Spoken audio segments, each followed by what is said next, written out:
Napoleon Bonaparte 1769 से 1821 France के महान सैन्य और राजनीतिक नेता थे, जिनका जन्म कोर्सिका में हुआ।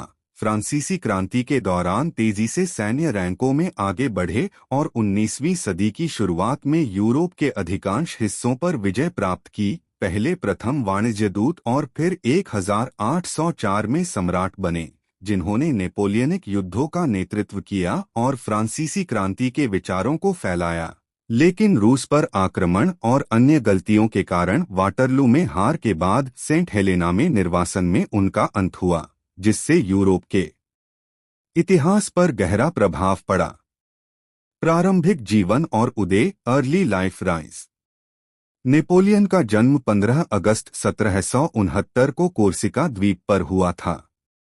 उन्होंने फ्रांस में सैन्य शिक्षा प्राप्त की और 1785 में तोपखाने के लेफ्टिनेंट के रूप में फ्रांसीसी सेना में शामिल हुए।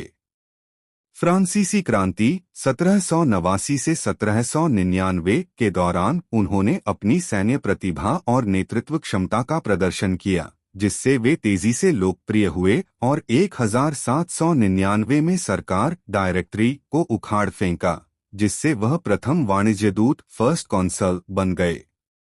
सम्राट और विजय, एम्परर कॉन्क्वेस्ट्स।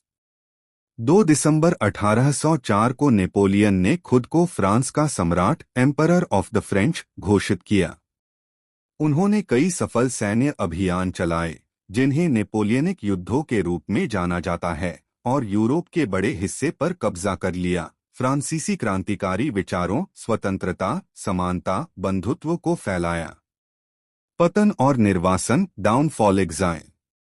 उनकी असीमित महत्वाकांक्षा, महाद्वीपीय व्यवस्था, ब्रिटेन को अलग थलग करने की नीति, स्पेन और पुर्तगाल में हस्तक्षेप और विशेष रूप से 1812 के रूस अभियान जैसी गलतियों के कारण उनका पतन शुरू हुआ। 1814 में उन्हें निर्वासित कर दिया गया, लेकिन वह वापस लौटे 100 डेज। हालांकि अंततः वाटरलू 1815 में उनकी हार हुई। उन्हें सेंट हेलेना द्वीप पर निर्वासित कर दिया गया, जहां 1821 में उनकी मृत्यु हो गई। विरासत, लेगेसी।